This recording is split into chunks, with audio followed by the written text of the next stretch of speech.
Hey guys, this is BlendMaster here with another tutorial, and today I'm going to show you how to model an igloo inside a blender. This is because it's a very interesting shape and it's complex, but I found a very simple way to do this. And I'm just going to show you how to model the igloo, not this entire scene. I'll save that for another tutorial later on. So let's just jump in, and we're going to delete this cube and this lamp, and I'm going to add a UV sphere. Now I'll go to front view and orthographic, and each of these faces is going to be one of the bricks on our igloo. And you can see that they're pretty big and rectangular. So we're going to have to adjust the segments and rings along our UV sphere. So I'm going to set the segments down to 12, and I'm going to bring the rings down to 10. And that's good. So now I'll just duplicate this and then hide it, and duplicate it again and hide it. Now we'll tab into edit mode, go to wireframe by pressing Z, press B to bring up box select and select the bottom half of vertices, press X to delete vertices. Now what we want to do is separate all of these faces, rows of faces, and rotate them so that they're offset. But right now, if we go to face select and select a row of vertices and press R and Z to rotate it, it rotates everything else. So we have to separate these objects. So I'll just select the bottom row and press P and selection. And what this does is it separates it from our other object, and they're two completely different objects. I'm just going to do that with all of these rows really quickly, except for the last one. And then I'll just select this bottom row, press R, Z, 45. I'll skip this one and select the next one, R, Z, 45. And then select the top one and press R, Z, 45. And then I'll just select everything with box select and press Ctrl J. And I'm going to make sure that the rotation, I'll press Ctrl A to apply the rotation. And now what we want to do is make sure all of these faces are by themselves instead of connected like they are. And you can do that again by making them all separate objects and joining them together, but I found an easier way to do that. We'll select everything and press Alt-E, individual faces. And this extrudes all of the faces and makes them individual. And I just right-clicked to make it move exactly 0 units. And I'll press Ctrl I to select everything else, press X to delete, and select faces. Now we can see that all of these faces are individual and separate from each other. And I'm just going to unhide one of these spheres and select our igloo shape, give it a subdivision surface modifier, set that to 2, and you can see that it's rounding these edges, and we don't want that, so we're going to set it to simple. Then we'll add a shrink wrap modifier and set the target to the sphere 01, and now we can just hide that again. And I'm going to select keep above face of above surface. I'm just going to collapse those two. I'll add a subdivision surface modifier again, set that to 2, set the shading to smooth, and then I'll add a solidify modifier. And I want to change this thickness to -0.1, like that. And yeah, I'm going to move the subdivision surface modifier below the solidify by clicking this down arrow, because that looks better, I believe. But you can do whatever you want. I just like it like this. Okay. Maybe if that's positive. I'm going to leave it like that. Okay. And now I'm just going to add an edge split modifier so that we don't get some weird geometry and normals along the edges there. And then I'll just unhide our other sphere that's not the target, and we're going to tab into edit mode, select the bottom faces, press X, delete face. Now I'll just press Ctrl 2 to add a subdivision surface modifier, set the shading to smooth, and add a solidify and an edge split modifier. And I'm just going to change this thickness so that it's in between our bricks. So I'll set it to -0.05, and that's looking good. And now we have to create our entryway right over here. So to do that, we're going to be using a cylinder. And I'll just go over to the second layer and press Shift A, Mesh, Cylinder. And again, we're going to have to adjust the vertices because we don't want our bricks to be that skinny.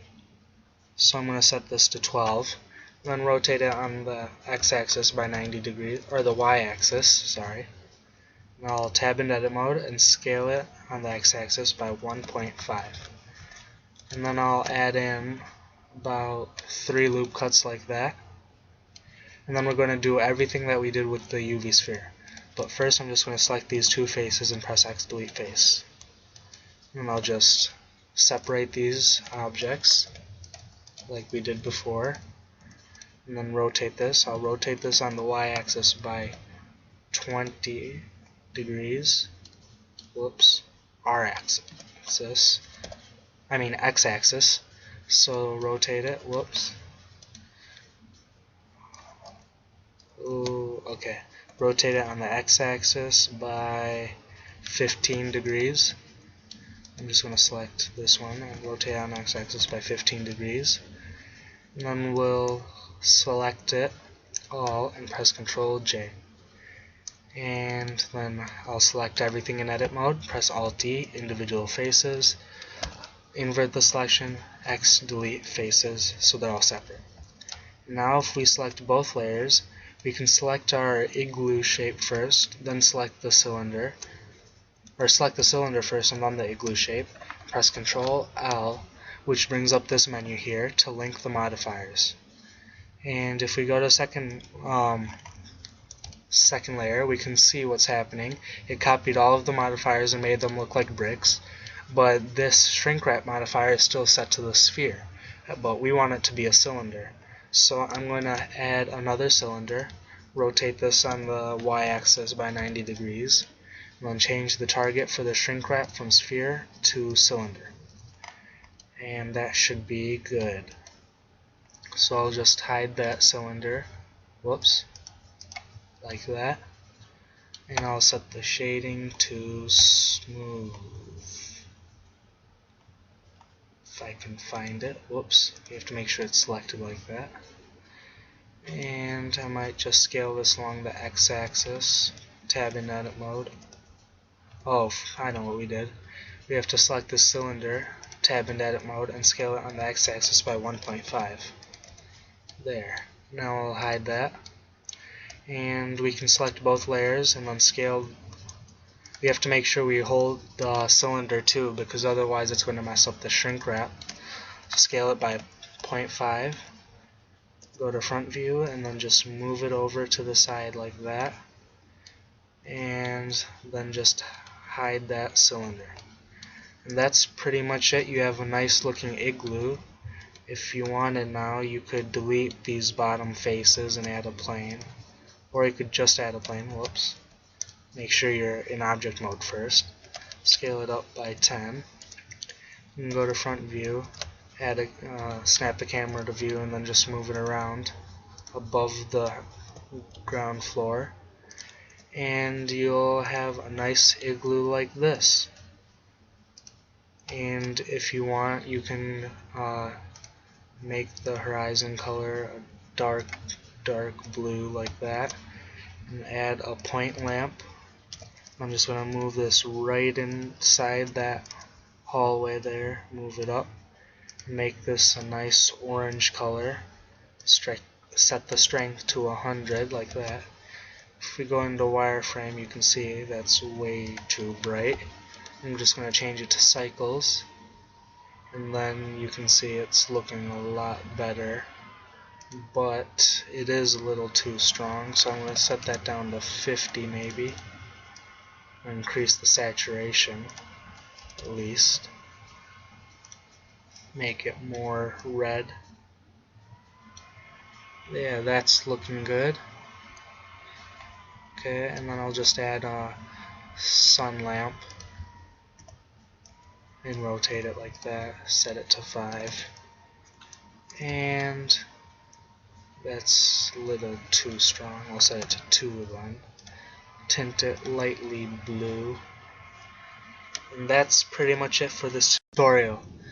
One thing I noticed though is that these bricks over here are pretty thin, so I'm just going to select them and change the thickness in the solidify modifier to -0.25, and I'm going to unhide this cylinder and duplicate it, and then hide that one again, and then I'll tab into edit mode and select this front face and delete it. So now we have this barrier here that blocks the light from shining through. I'm just going to add a subdivision surface modifier, set it to smooth, and then add another solidify modifier. And I'm going to make sure it's about halfway like that, and then drag it back on the x-axis. And that's looking pretty good. So thanks for watching. I hope you enjoyed this tutorial. Please share your results in the comments below. If you have any suggestions for future tutorials, feel free to leave them in the comments as well. And stay tuned, because I'll be making another part of this tutorial showing you how to create that scene I showed you earlier. So thanks for watching.